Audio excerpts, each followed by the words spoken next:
नमस्कार, आदाब, सत श्री अकाल दोस्तों, आप सब लोग को स्वागत है, आप लोग का करंट अफेयर्स एक्सप्रेस चैनल पे। तो गाइस बहुत बड़ी खबर निकल के आ रहा है नेपाल की तरफ से, जो आ रहा है ऑब्वियसली चाइना के इन्फ्लुएंस से, जल्दी देख लेते हैं। देखिए, Nepal levy puts trader of Pani Tanki who are largely dependent on buyers from other side in severe economic distress. का मतलब क्या है?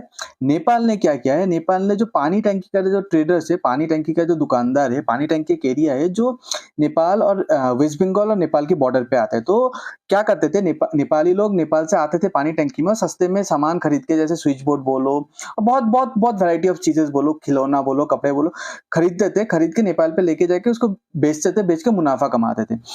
नेपाल ने क्या किया, अब बोल दिया कि जो लोग पानी टंकी से, जो मतलब बॉर्डर के उस पार से जो सामान, मतलब इंडिया के साइड से अगर नेपाल का कोई इंसान सामान खरीद के लेके जाता है और वो बॉर्डर पे जो चेकिंग होते हैं उन लोग का जो ऑफिशियल है उसमें टैक्स लगाएगा, तो वो सामान और सस्ता नहीं रहेगा, तो नेपाल उधर जाके फिर सस्ते का सामान महंगे में बेच के मुनाफा नहीं कमा पाएगा।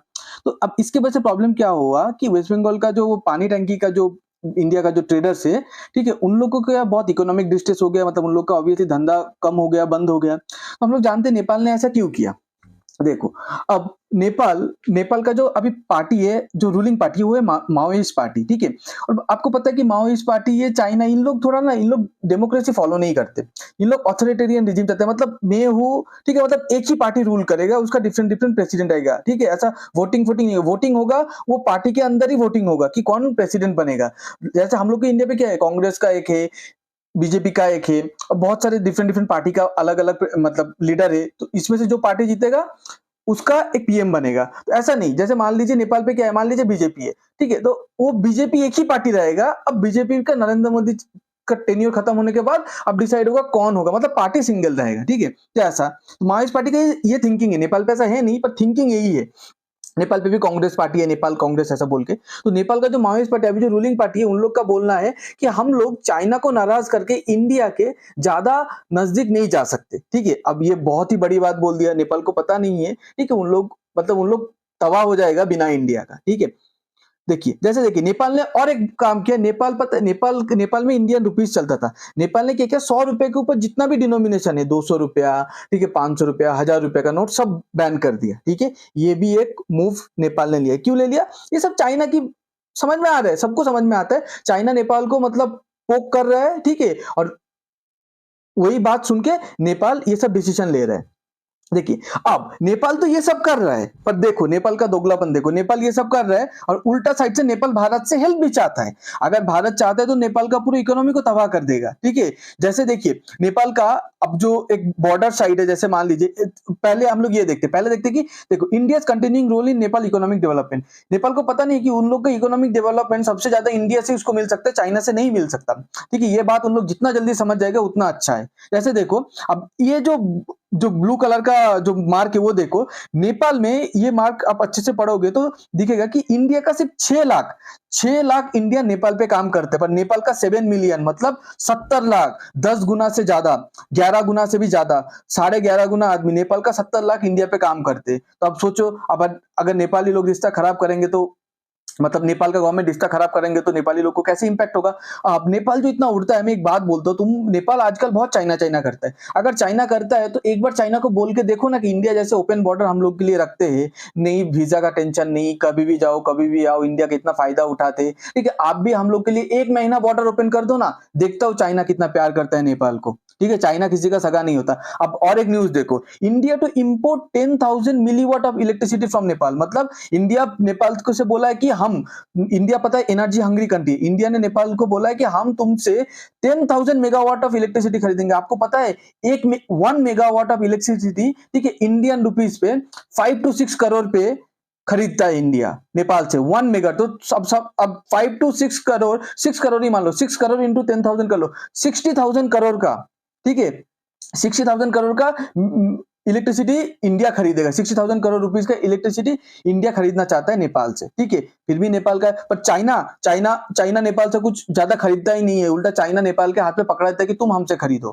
ठीक है। और देखो, Bangladesh will soon import powers from Nepal via India. अब क्या है, बांग्लादेश और नेपाल का कोई बॉर्डर कनेक्शन नहीं है। अब इसमें क्या बोला जा रहा है कि बांग्लादेश नेपाल से इलेक्ट्रिसिटी खरीदेगा। अब वो इलेक्ट्रिसिटी कैसे खरीदेगा? इंडिया के थ्रू खरीदेगा। मैं आपको अभी मैप पे दिखा रहा हूं, ये देखो, ये है इंडिया नेपाल बांग्लादेश का फ्राई जंक्शन। मैं आपको अभी मैप पे दिखाता हूँ, ये जो देखते हो ना इसको बोलते हैं चिकन स्नेक। ये चिकन नेक आप समझ के रखो कि इसको सिलीगुड़ी कॉरिडोर है, इसको इंडिया का चिकन नेक बोलते हैं। क्यों बोलते हैं इसका दूसरा रीजन है, ये वीडियो पे नहीं, बाद में कभी चाइना के बारे में वीडियो आएगा तो उसमें ये चिकन नेक की बात उल्लेख होगा। तो आप देखो ये जो नेपाल से जो बांग्लादेश नेपाल से इलेक्ट्रिसिटी खरीदेगा, मतलब नेपाल पैसा कमाएगा, डॉलर कमाएगा, पर ये इलेक्ट्रिसिटी आने के लिए अगर मान लो ये इंडिया बीच में, इंडिया अगर परमिशन ना देकर, मैं देखूंगा नेपाल कैसे बांग्लादेश को इलेक्ट्रिसिटी बेच पाता है। तो इधर भी इंडिया ने मना नहीं किया, फिर भी नेपाल का रवैया ऐसा है। अब नेपाल का जो ये पार्ट है ना, ये पूरा हिमालय नहीं, नेपाल को ये पता नहीं है यार, इसके इस साइड चाइना है। अब नेपाल को पता नहीं है, चाइना को तो ना इलेक्ट्रिसिटी, हिमालय के ऊपर से कैसे इलेक्ट्रिसिटी भेजेगा, मैं देखता हूँ, भेजने दो, ठीक है, माउंटेन्स के ऊपर से ना। नेपाल से प्लेन भी डायरेक्ट चाइना पे नहीं जा सकता, ठीक है, नेपाल से इलेक्ट्रिसिटी, नेपाल से चाइना का ट्रेड बहुत ही इंपॉसिबल होता है, बहुत ही। नेपाल से चाइना का अगर कुछ मंगाना होता है मोस्ट ऑफ द टाइम उधर से घूम के ये बांग्लादेश नहीं तो इंडिया का ये पोर्ट पे आता है, सॉरी हाँ, इंडिया का ये पोर्ट पे आता है, इधर से भी नेपाल जाता है, नहीं तो बांग्लादेश से नेपाल जाता है डायरेक्ट। मतलब रोड कनेक्शन, फ्लाइट ऐसा है ही नहीं, बहुत ही कम एरिया है, बहुत ही इनएक्सेसिबल एरिया है, ठीक है, नेपाल और चाइना के बॉर्डर पे, ठीक है। उसके बाद हम लोग और एक चीज देखते हैं, नेपाल प्राइम मिनिस्टर, अब नेपाल प्राइम मिनिस्टर ये भी चाहता है कि इंडिया हम लोग का जो माइनिंग मतलब जो कोयला, उसके बाद लोहा, ये सब जो माइनिंग होता है, ये माइनिंग पे, एग्रीकल्चर पे, एनर्जी तो ऑब्वियसली इंडिया कर ही रहे, खरीद रहे, हॉस्पिटलिटी पे, आईटी सेक्टर पे इंडिया इन्वेस्ट करे। अरे भाई, इंडिया से तुम सब पैसा लो, बाद में चाइना की बात सुन के इंडिया के अगेंस्ट हो जाओ और चाइना की जगह गोद पे बैठ जाओ। हम लोग तो इसीलिए, मतलब हम लोग इंडियन लोग इतना काम करते हैं ताकि हम लोग के साथ ऐसे बिहेव करो तुम। फिर उसके बाद और देखो, Nepal seeks India's help to save its new airport build by China. आप इधर नेपाल का एक बहुत बड़ा दोगलापन देखो, क्या हुआ 2019-20 में नेपाल का एक प्रोजेक्ट था कि एक, मतलब उन लोग एयरपोर्ट बनाएगा, तो इंडिया ने भी, मतलब जो डेवलपर्स है उन्होंने बिड किया, चाइना का भी डेवलपर्स बिड किया, नेपाल ने क्या किया, चाइना का डेवलपर को वो कॉन्ट्रैक्ट दे दिया। इंडिया ने मना किया, मत दो, हम लोग का इंटरनेशनल सिक्योरिटी थ्रेट हो जाता है अगर चाइना हम लोग के बॉर्डर के आसपास काम करते हैं। नेपाल तो बॉर्डरिंग कंट्री है, फिर भी नेपाल ने नहीं सुना, नेपाल ने क्या किया, चाइना को वो प्रोजेक्ट दे दिया। अब नेपाल का गवर्नमेंट, पता नहीं उन लोग के अंदर दिमाग है कि खाली ये क्या है, ऊपर वाले को भी शायद नहीं पता रहेगा, ये नहीं सोचा कि चाइना ने तो एयरपोर्ट बना दिया, उसमें जो एयरप्लेन फ्लाई करेगा वो तो चाइना के साइड से जा नहीं सकता, आपको भी दिखा हिमालय है, वो अब इंडिया के साइड से उसको जाना पड़ेगा।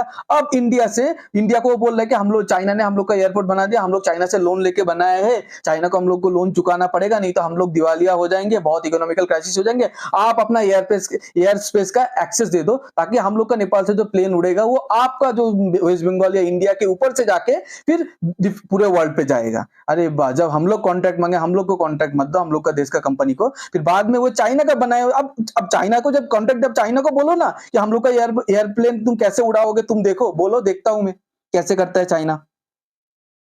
अब नेपाल से हम लोग को बहुत प्रॉब्लम फेस होता है, इंडिया को पता है, इंटरनल सिक्योरिटी के मामले पे। ऐसे देखो, मैं आपको दिखा रहा हूँ, देखो, agencies tracking anti India syndicates operating from Nepal के जो तो ओपन बॉर्डर है ना, तो पाकिस्तान अब वो हम लोग का जो कश्मीर साइड, राजस्थान साइड है, उधर से घुसपैठ नहीं कर पाते, वो डायरेक्ट नेपाल पे आता है, नेपाल से इंडिया पे घुसता है, through Bihar, through UP, through West Bengal, इस साइड से घुसता है। फिर भी हम लोग नेपाल को कुछ नहीं बोलते। फिर और एक आर्टिकल देखो, नेपाल के बॉर्डर पे बहुत मनी लॉन्ड्रिंग होता है, नेपाली अथॉरिटी को पता नहीं है कि मनी लॉन्ड्रिंग को कैसे हैंडल करे। 21 नेपाली ऑफिसर को ट्रेनिंग दिया है इंडिया की कैसे मनी लॉन्ड्रिंग को, ठीक है, मनी लॉन्ड्रिंग और काउंटर फाइनेंस ऑफ टेररिज्म से जो फाइनेंस होता है उसको कैसे हैंडल करे। इंडियन एम्बेसी का रिपोर्ट है जो नेपाल पे, काठमांडू पे, ठीक है। उसके बाद देखो, आईएसआई बैक ग्रुप, मतलब पाकिस्तान का जो इंटेलिजेंस एजेंसी है, वो जो ग्रुप को बैक करता है टेररिस्ट एक्टिविटी के लिए, वो नेपाल पे जब बढ़ते जा रहे हैं, दिन ब दिन एंटी इंडिया एक्टिविटी बढ़ते जा रहे हैं नेपाल पे। फिर उसके बाद देखो, चाइनीज स्पाई जो दिल्ली पे, एक चाइनीज नेशनल था जो नेपाली मॉन्क बन के इंडिया के ऊपर स्पाई करता था, वो फिर घर जा रहा था, कहां से, डायरेक्ट चाइना पे नहीं, नेपाल होके घर जा रहा था, नेपाल पे वो पकड़ा गया।